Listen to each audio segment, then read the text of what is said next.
కర్నూలులో high court bench ఏర్పాటుకు ప్రభుత్వం సిద్ధమని ముఖ్యమంత్రి చంద్రబాబు వెల్లడించారు. ఈ మేరకు కేంద్రానికి ప్రతిపాదనలు పంపుతామన్నారు. ముస్లింల పథకాలను పునర్వ్యవస్థీకరించాలని అధికారులను ఆదేశించారు. న్యాయశాఖ, మైనారిటీ సంక్షేమ శాఖలపై ముఖ్యమంత్రి చంద్రబాబు సమీక్ష నిర్వహించారు. న్యాయశాఖ సమీక్ష సందర్భంగా కర్నూలులో హైకోర్టు బెంచ్ అంశం ప్రస్తావనకొచ్చింది.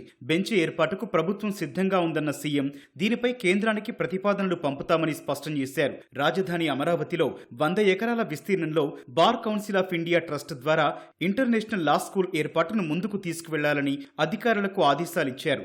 అంతర్జాతీయ ప్రమాణాలతో అత్యుత్తమ ఇన్స్టిట్యూట్ ఏర్పాటు ప్రక్రియ వేగవంతం చేయాలన్నారు. మేనిఫెస్టోలో ఇచ్చిన హామీ మేరకు న్యాయవాదులకు నెలకు 10,000 రూపాయల గౌరవ వేతనం చెల్లించే ప్రక్రియ ప్రారంభించాలని అధికారులకు సూచించారు. జూనియర్ లాయర్లకు శిక్షణ అకాడమీ ఏర్పాటుకు కసరత్తు చేయాలని నిర్దేశించారు. ప్రాసిక్యూషన్ విభాగానికి సంబంధించి నమోదైన కేసులు, రుజువైన నేరాల అంశంలో శిక్ష పడే శాతం పెరగాలన్నారు.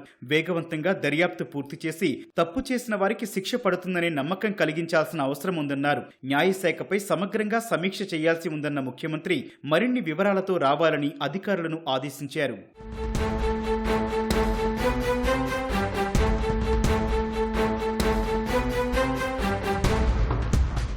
మైనారిటీ సంక్షేమంపై సమీక్ష నిర్వహించిన సీఎం చంద్రబాబు ఇప్పుడున్న పరిస్థితులకు అనుగుణంగా పథకాల రూపకల్పన చేయాలని ఆదేశించారు. ప్రధానమంత్రి జన్ వికాస్ కింద మంజూరైన 447 కోట్ల నిధులను పూర్తిగా వినియోగించి పెండింగ్ పనులు పూర్తి చేయాలని నిర్దేశించారు. టీడీపీ హయాంలో మంజూరై కొంతమేర నిర్మాణం చేసిన షాదీఖానాలు, ఇతర నిర్మాణాల పూర్తిపై దృష్టి సారించాలన్నారు. కడపలో హజ్ హౌస్ ను త్వరగా అందుబాటులోకి తీసుకురావాలన్నారు. మైనారిటీలకు సంబంధించి కేంద్ర ప్రభుత్వానికి చెందిన పలు శిక్షణా సంస్థలు ఏర్పాటు చేసే అంశాన్ని పరిశీలించాలని సూచించారు.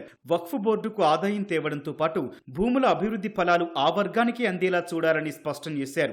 నూర్ బాషా కార్పొరేషన్ ఏర్పాటుకు సీఎం ఆమోదముద్ర వేశారు. మత కార్యక్రమాల్లో అనవసర జోక్యం చేసుకోవద్దని, వారి గౌరవానికి భంగం కలగకుండా ప్రభుత్వ శాఖలు పనిచేయాలని స్పష్టమైన ఆదేశాలిచ్చారు. అర్హత ఉన్న ఇమాంలను ప్రభుత్వ ఖాజీలుగా నియమించాలన్నారు. మసీదుల నిర్వహణకు 5,000 ఆర్థిక సాయం, హజ్ యాత్రకు వెళ్లే వారికి 1,00,000 సాయం చేసే కార్యక్రమాలకు శ్రీకారం చుట్టాలని ముఖ్యమంత్రి ఆదేశించారు. క్రిస్టియన్ శ్మశాన వాటికల కోసం కలెక్టర్ల ద్వారా ప్రక్రియ మొదలు పెట్టాలని సూచించారు. గుంటూరు క్రిస్టియన్ భవన్ ని త్వరగా పూర్తి చేయాలని అధికారులను ఆదేశించారు.